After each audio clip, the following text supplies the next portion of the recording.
Welcome to ambitiousbaba.com।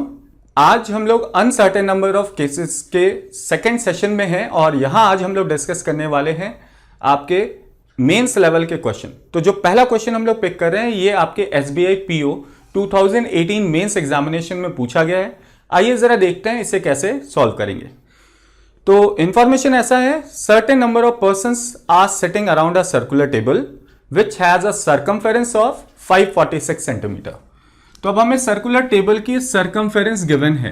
मान लीजिए ये एक सर्कुलर टेबल है और इसका सर्कमफेरेंस हमें दिया गया 546 centimetre. All the persons are facing towards the centre, सभी की फेसिंग सेंटर है। They are sitting at a distance to each other which are consecutive multiple of 6। अच्छा, इनके बीच जो दूरी होगी वो कंसेक्यूटिव मल्टीपल ऑफ 6 होगी। यानी अगर मान लीजिए दो के बीच की दूरी 6 है तो नेक्स्ट टू के बीच की दूरी 12, 6 बढ़ती चली जाएंगी। ठीक है। A is third to the left of I। अब I के थर्ड लेफ्ट में A है, तुमने यहां नोट कर लिया I, और I के left hand side third place पर A को नोट कर लिया।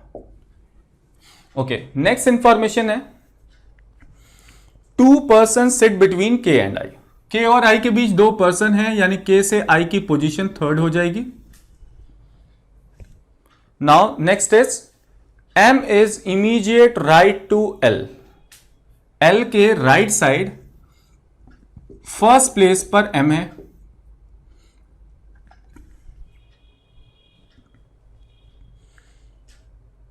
H sits to the left of G at a distance of 72 centimetre. तो G के लेफ्ट हैंड साइड 72 सेंटीमीटर पर H है। इनके बीच की डिस्टेंस हमें गिवन है 72 centimetre. Okay, next information is the distance between A and D is 18 centimetre. Okay, A से D की जो दूरी दी गई वो दे दी गई 18 सेंटीमीटर की। ठीक है, चाहे तो आप यहां नोट कर लें, A और D के बीच की दूरी 18 सेंटीमीटर है। नेक्स्ट इंफॉर्मेशन हमें दी गई, the number of persons sitting between J and B is same as between B and F। यानी जितने पर्सन J और B के बीच हैं उतने ही पर्सन B और F के बीच हैं। एग्जैक्ट नंबर ऑफ पर्सन का बताया नहीं है, इसलिए हमने कंसिडर कर लिया, लेट्स से B और J के बीच X पर्सन होंगे तो B और F के बीच भी X पर्सन ही होंगे। So next information, the distance between E and F is LCM of 6 and 5। तो E और F के बीच की दूरी जो है वो LCM है 6 और 5 की। 6 और 5 का LCM होता है 30, यानी हम ये कह सकते हैं कि E और F के बीच की दूरी 30 सेंटीमीटर की होगी। ओके, नेक्स्ट इंफॉर्मेशन है, neither M nor L is neighbour of K and H। तो ये जो M और L है इनके इमीडिएट में K और H नहीं होंगे। तो M के इमीडिएट में K H नहीं और L के इमीडिएट में भी K और H नहीं। ओके, नेक्स्ट इंफॉर्मेशन हमारे पास क्या है, the number of person sitting between C and I is same as between I and E। तो C और I के बीच जितने पर्सन होंगे उतने ही I और E के बीच भी होंगे। तो C और I और E इनके बीच आने वाले नंबर ऑफ पर्सन इक्वल होंगे। लेट्स से हमने बोला कि C और I के बीच Y पर्सन है तो I और E के बीच भी Y पर्सन होंगे। ठीक है, नेक्स्ट है, the distance between K and I is not more than 162 centimetre. यानी K और I जो ये दूरी हमें नजर आ रही है ये 162 सेंटीमीटर से कम होगी। इनके बीच की दूरी 162 सेंटीमीटर से कम होगी, ऐसे लिख लेते हैं, 162 से ये कम होगी। ठीक है, ईदर C और E is the neighbour of K। Okay, K के नेबर्स C या E में से एक होंगे, तो K का नेबर C या E में से एक होगा। अब देखिए, इतनी जानकारी हमें दे दी गई है, हम पहले काम क्या करते हैं, शॉर्ट नोट्स पर पहले काम करेंगे और टेबल को समझने की कोशिश करेंगे।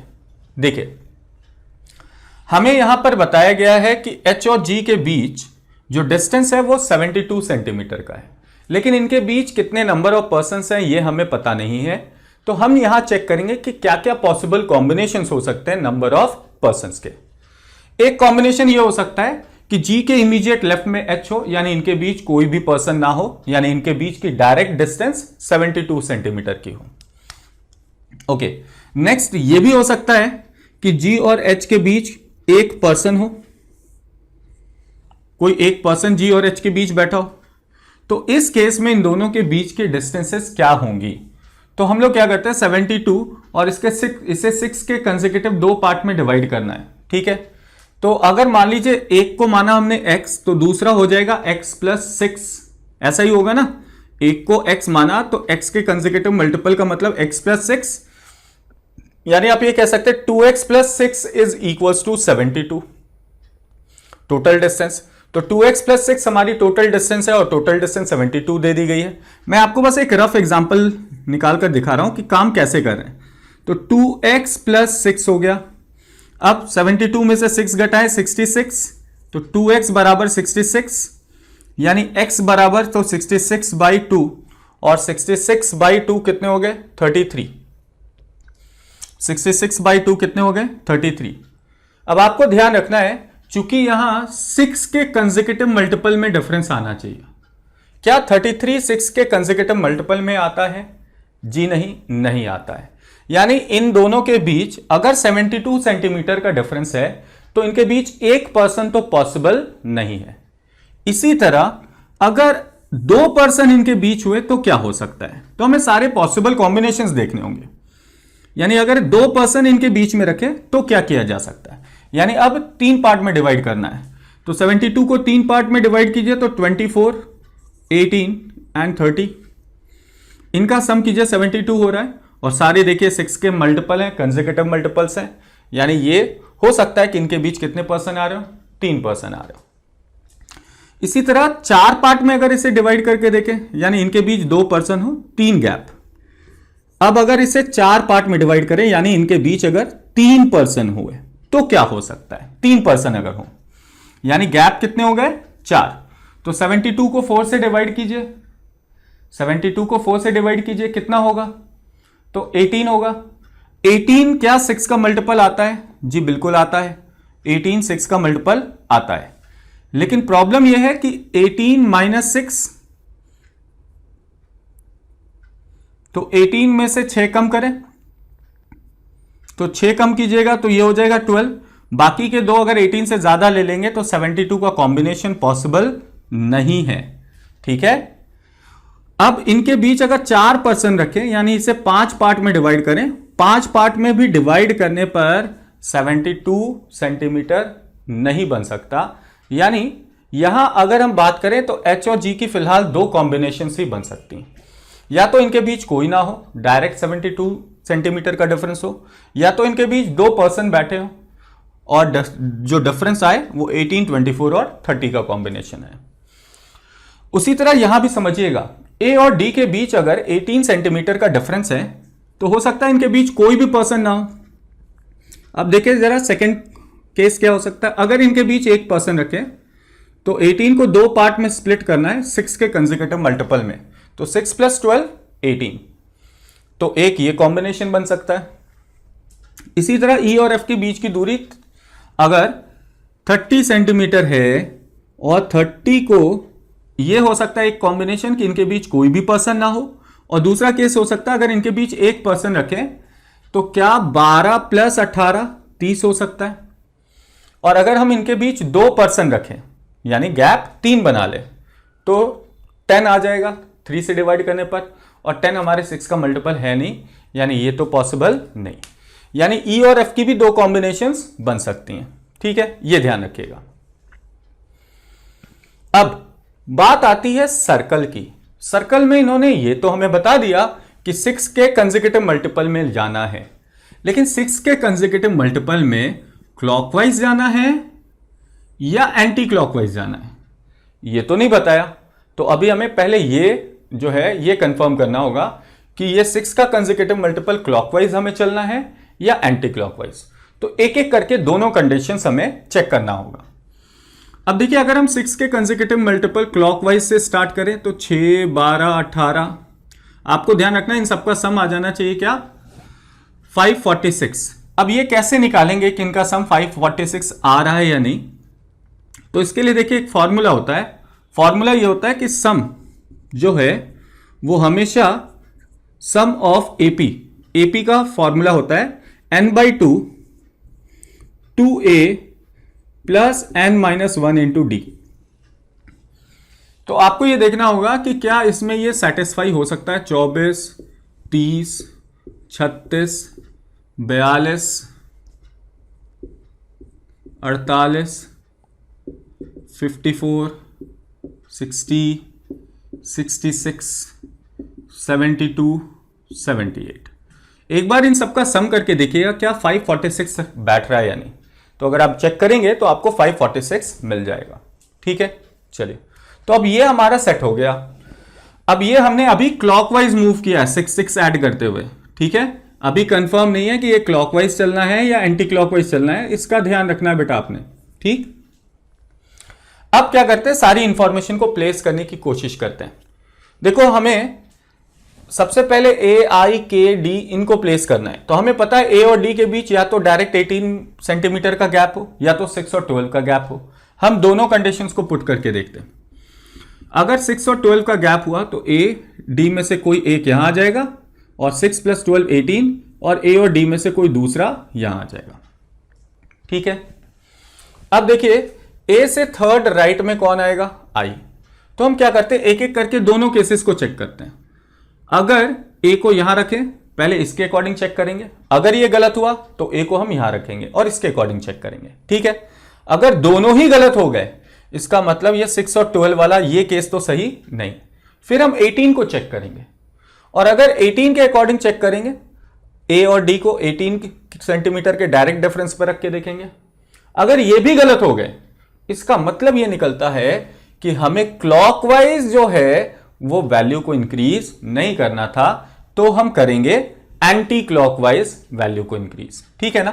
चलिए, तो चलिए केस नंबर 1, अगर मैं ए को यहां रखूं और डी को यहां रखूं। अब देखिए, ए के थर्ड राइट में किसे रखना, आई को। ए का first right, second right, third right, यहां हमने पुट कर लिया आई, और आई के थर्ड राइट के फर्स्ट, सेकंड, थर्ड के आ जाएगा। ध्यान इस बात का रखिएगा, आई और के की बीच की दूरी 162 सेंटीमीटर से ज्यादा नहीं होनी चाहिए। तो एक बार देखिए, तो इनको ऐड करके, तो ये देखिए, ये हो जाएगा 60 और 54, ऐड कीजिएगा 114, और 114 + 48 ये हो जा रहा 162। एग्जैक्टली बैठ जा रहा है कितना, 162। और हमें बोला गया था कि इनके बीच का जो डिस्टेंस है वो 162 से ज्यादा नहीं होना चाहिए। ठीक है, 162 से ज्यादा नहीं होना चाहिए। अभी नहीं हो रहा है, तो अभी हमें इसको लेकर आगे बढ़ सकते हैं। ठीक है, एग्जैक्ट 162 हो रहा है, नॉट मोर देन बोला गया है, तो इक्वल टू तो हो सकता है। तो पहली कंडीशन हमने सेटिस्फाई कर ली। ठीक है, आगे बढ़ते हैं और आगे की जानकारी को प्लेस करने की कोशिश करते हैं। अब देखिए, हमें यह पता है ए और डी को हमने रख लिया। अब जरा देखिए, ई और एफ की बात करें तो दो कॉम्बिनेशन यहां बन सकते हैं। ई से एफ की दूरी 12-18 सेंटीमीटर के गैप पर हो सकता है, यानी ई एफ में से किसी एक को आप यहां रखें, और 12 + 18 ई और एफ में से दूसरा यहां हो जाएगा। ठीक है, चलिए आगे बढ़ते हैं, नेक्स्ट इंफॉर्मेशन को देखते हैं। तो अभी हमने ये केस चेक किया है, इसको पुट किया है। ठीक है, अगर ये गलत हो गया तो इसे पुट करेंगे। दोनों ही अगर गलत हो गए, इसका मतलब है कि ए और डी की जो पहली कॉम्बिनेशन ली है वो सही नहीं है। फिर हम इनकी पोजीशन को आपस में चेंज कर लेंगे। ठीक है, ओके, आगे बढ़ते हैं, अगली जानकारी को देखते हैं। देखिए, एक इंफॉर्मेशन हमें यह भी दिया गया, ध्यान से देखिएगा, कि जी और एच के बीच जो डिस्टेंस है वो या तो डायरेक्ट 72 सेंटीमीटर होना चाहिए, या फिर जी और एच के बीच 18, 24 और 30 का कॉम्बिनेशन होना चाहिए। देखिए, 18, 24, 30 का कॉम्बिनेशन नहीं बना सकते, क्योंकि 18, 24, 30 का कॉम्बिनेशन बनाने के लिए जी और एच में से एक को यहां और दूसरे को यहां होना पड़ेगा, जो पॉसिबल नहीं है। इसका मतलब जी और एच को जो हमें प्लेस करना होगा वो डायरेक्ट 72 के गैप यानी यहां रखना होगा, और जी के इमीडिएट लेफ्ट में बोला गया है एच। चूंकि सबकी फेसिंग सेंटर है तो हम लेफ्ट चलेंगे क्लॉकवाइज। तो अभी हमने ये प्लेस कर लिया, ठीक है। आगे बढ़ते हैं, आगे की जानकारियों को देखते हैं, ठीक है। अब यह भी ध्यान रखिएगा कि हमें यह बोला गया था कि L के इमीडिएट राइट में M आना है, और M जो है वो K और H का नेबर नहीं होगा, और L भी K और H का नेबर नहीं होगा। अब देखिए H तो यहां आ गया, K यहां आ गया, K अगर यहां आ गया तो L और M में से कोई भी यहां नहीं हो सकता, और फिलहाल यहां नहीं हो सकता। ये दो पॉसिबल केसेस तो नहीं हो सकते, ठीक है। ये हमने प्लेस कर लिया। अब L और M को प्लेस करने के लिए दो कंसेक्यूटिव जगह कहां बच रही है? केवल यही दो तो जगह बच रही है ना। यानी L और L के इमीडिएट राइट में कौन आना चाहिए? M। तो L यहां और M यहां, ये हो सकता है, ठीक है। ओके, तो ये भी हमने प्लेस कर लिया। अब आते हैं J, B और F की बात करते हैं, ठीक है। J, B और F की तो बोला गया है कि B और F के बीच जितने पर्सन होंगे उतने ही पर्सन B और J के बीच में होने चाहिए। देखो अभी F फिक्स नहीं है, मान लो अगर हम F को यहां रखते हैं, ठीक है, और F के 2 पर्सन के बाद अगर हम B को रखें तो क्या B के 2 पर्सन के बाद J आ सकता है? 1 2 J आ सकता है, यहां बिल्कुल आ सकता है, ठीक है। अगर हम F को यहां रखें तो 1 2 3 4 पर्सन के बाद अगर B रखें तो B के 1 2 3 4 के बाद J पॉसिबल नहीं। इसका मतलब इस केस में हम F को यहां नहीं रख सकते, तो यहां E आ जाएगा और यहां F आ जाएगा, और F के 2 पर्सन के बाद B और B के 2 पर्सन के बाद J, ठीक है। ये क्लियर हो गया। अब बचा कौन है? C। अब देखो C के बारे में एक इंफॉर्मेशन थी कि C और I के बीच जितने पर्सन होने चाहिए उतने ही पर्सन C, I और E के बीच भी होने चाहिए। अब C और I के बीच तो 1 दिख रहा है, और I और E के बीच 1 2 3 दिख रहे हैं, यानी दोनों केसेस में इक्वल नंबर ऑफ पर्सन्स तो नहीं है। अगर दोनों केसेस में इक्वल नंबर ऑफ पर्सन्स नहीं है, इसका मतलब यह है कि हमने अभी जो E और F की ये वाली पॉसिबिलिटी ली है, ये यहां सेट नहीं हुई। तो E और F की इस पॉसिबिलिटी को हटाना होगा, यानी इसके अकॉर्डिंग हमें इन सभी को हटाना पड़ेगा, ठीक है। अब देखिए E और F को अगर 30 सेंटीमीटर वाले कॉम्बिनेशन में रख लेते हैं, यानी E और F में से एक यहां और दूसरा यहां, तो क्या होगा? ठीक है, A के थर्ड राइट में I और I के थर्ड राइट में K तो सेट हो रहे हैं, ठीक है ना। अब देखिए, अब E और F की ये दो कॉम्बिनेशन हमने देख ली। अब वापस से यहां आते हैं। अब G के बारे में पता ना, 30 वाले प्लेस पर G होगा, लेकिन 30 वाली प्लेस पर G नहीं है, यहां E या F में से एक आ गया, यानी इस केस में नीचे वाली कॉम्बिनेशन को पुट नहीं कर सकते। अगर नहीं कर सकते तो अब हम यहां पुट कर लेंगे G और G के इमीडिएट लेफ्ट में H और इनके बीच की दूरी 72 सेंटीमीटर। तो एक ही कॉम्बिनेशन बच रहा है कि ये दोनों इमीडिएट हो इस केस के लिए, ठीक है।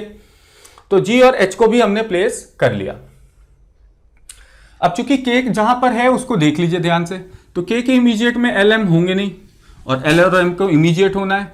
इमीडिएट होने के लिए दो कंसेक्यूटिव वेकेंट प्लेसेस चाहिए, और हमारे पास दो कंसेक्यूटिव वेकेंट प्लेस नहीं मिल रहा, यानी L और M इस कंडीशन में प्लेस नहीं हो सकता।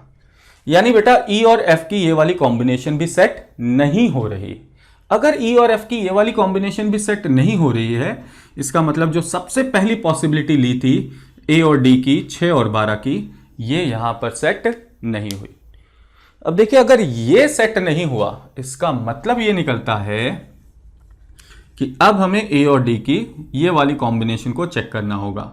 यानी A और D के बीच डायरेक्ट डिस्टेंस जो है वो 18 सेंटीमीटर का रखकर देखना होगा। ध्यान रखिएगा, अगर ये भी गलत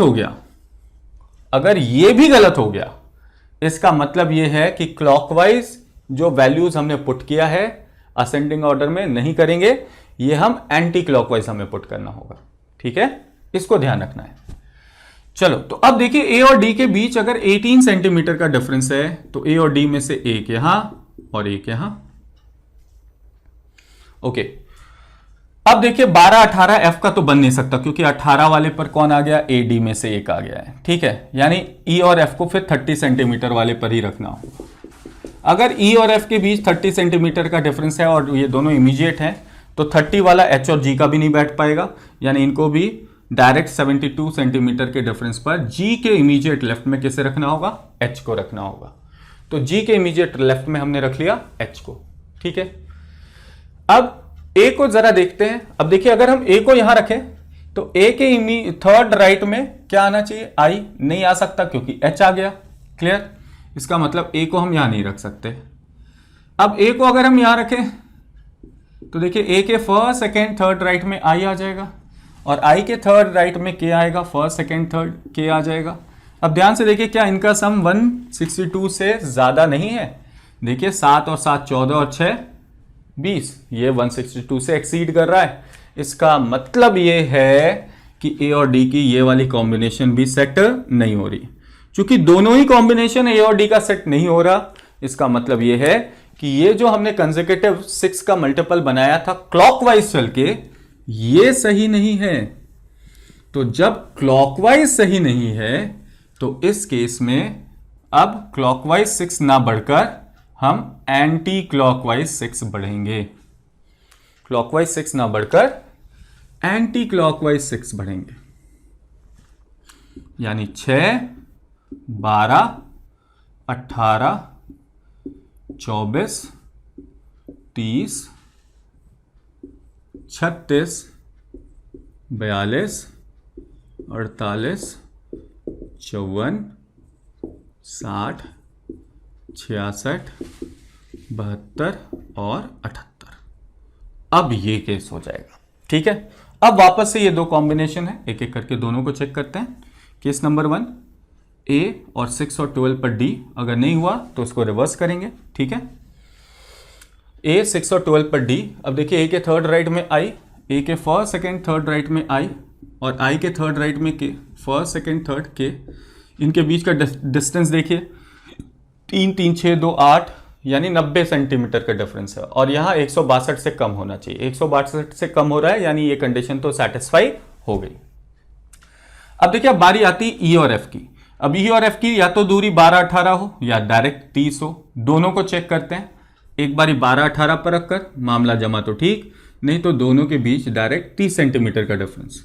तो ई और एफ में से एक को यहां रखा 12 पर, 12 प्लस 18, तो देखिए 18 पर तो आई आ गया है, यानी ये कॉम्बिनेशन इसमें सेट नहीं होगा। इट मीन्स व्हाट कि ई और एफ के बीच जो डायरेक्ट डिस्टेंस लेंगे वो लेना होगा हमें 30 सेंटीमीटर का, 30 सेंटीमीटर का, ठीक है, क्लियर। ये हमने पुट कर लिया। अब चूंकि 30 वाला प्लेस हमने फिल कर लिया है तो जी 30 पर आ नहीं सकता, इसका मतलब जी और एच इमीडिएट होंगे, तो जी के इमीडिएट लेफ्ट में एच रखना होगा। जी के इमीडिएट लेफ्ट में हमने एच रख दिया, ठीक है, और इनके बीच का डिस्टेंस हो गया 72 सेंटीमीटर, ठीक है। अब ध्यान से देखिए, एम के इमीडिएट में के एच नहीं और एल के इमीडिएट में के एच नहीं। अगर एच यहां है तो आप ये कह सकते हैं एल और एम यहां नहीं हो सकता, और अगर के यहां है तो के इमीडिएट में भी एल और एम नहीं हो सकता, यानी एल और एम यहां भी नहीं हो सकते। यानी अगर एल और एम को पुट करने की बात करें तो केवल ये दो पोजीशंस ही खाली बच रही बेटा, केवल ये दो पोजीशंस ही खाली बच रही हैं। तो एल और एल के इमीडिएट राइट एंटी क्लॉकवाइज चलेंगे क्योंकि सभी की फेसिंग सेंटर है, तो एल के इमीडिएट राइट में कैसे पुट कर लेंगे, एम को पुट कर लेंगे। तो देखिए हमने ये पुट कर लिया है, ये पुट कर लिया है, ये तीनों पुट कर लिए नीचे वाले, ठीक। अब आगे बढ़ते हैं, आगे की जानकारी को देखते हैं, ठीक। देखिए अब हमें यह बताया गया था कि आई और ई के बीच जितने पर्सन होंगे उतने ही पर्सन आई और सी के बीच होने चाहिए। अब देखो आई और ई अगर इमीडिएट ले लें तो दूसरी साइड इमीडिएट सी पॉसिबल नहीं है, इसका मतलब ई को हम यहां नहीं रख सकते, तो यहां नहीं रख सकते तो यहां कौन आ जाएगा, एफ, और इस हिसाब से ई यहां आ जाएगा। तो आई और एक पर्सन के बाद ई आ रहा है, यानी आई और ई के बीच एक पर्सन आ गया, तो इसका मतलब सी और आई के बीच भी एक पर्सन आना चाहिए। तो आई एक पर्सन छोड़कर किसे पुट कर लिया, सी को पुट कर लिया, ठीक है। अब जरा इस पर आइए, देखिए तो जरा बी एफ, बी और एफ और जे को पुट करना है। तो बी और एफ, अगर एफ यहां है तो 2% के बाद बी को रख सकते हैं और बी के 2% के बाद जे आ जाएगा। इसका मतलब यह है कि हमारी सारी कंडीशन सेटिस्फाई है। देखिए के का नेबर सी या ई में से एक होना चाहिए। के का नेबर कौन आ रहा है? ई आ रहा है। तो के का नेबर हमें मिल गया ई। तो देखिए इस तरीके से हमें इस क्वेश्चन को अप्रोच करना होगा। एक बात का हमेशा ध्यान रखना, मैंने आपको अभी सारी पॉसिबिलिटीज चेक कराई, इसे चेक कराने की जरूरत क्या है? एग्जामिनेशन में जरूरी नहीं है कि आप जो पहली पॉसिबिलिटी लेकर चलें वही सही हो। तो आपको यह बात ध्यान में रखना है कि अगर एक पॉसिबिलिटी गलत हो जाती है तो हमें क्या चेक करना होगा। अब अगर मान लो ए और डी की यह पॉसिबिलिटी भी गलत होती तो हम डी और ए की पोजीशन को आपस में रिवर्स करके देखते हैं। ठीक है, तो इतनी सारी बातों को आपको फिलहाल ध्यान में रखना होगा। यह क्वेश्चन हमारा होता है कंप्लीट। आई होप सो आपको सारे कंडीशन समझ में आए होंगे। तो आज के लिए अभी फिलहाल इतना ही। और हाँ, अगर ये वीडियोस आपको पसंद आ रहे हैं तो काइंडली इसे लाइक, सब्सक्राइब और अपने दोस्तों के साथ शेयर भी जरूर करें। ठीक है, thank you very much for attending the session.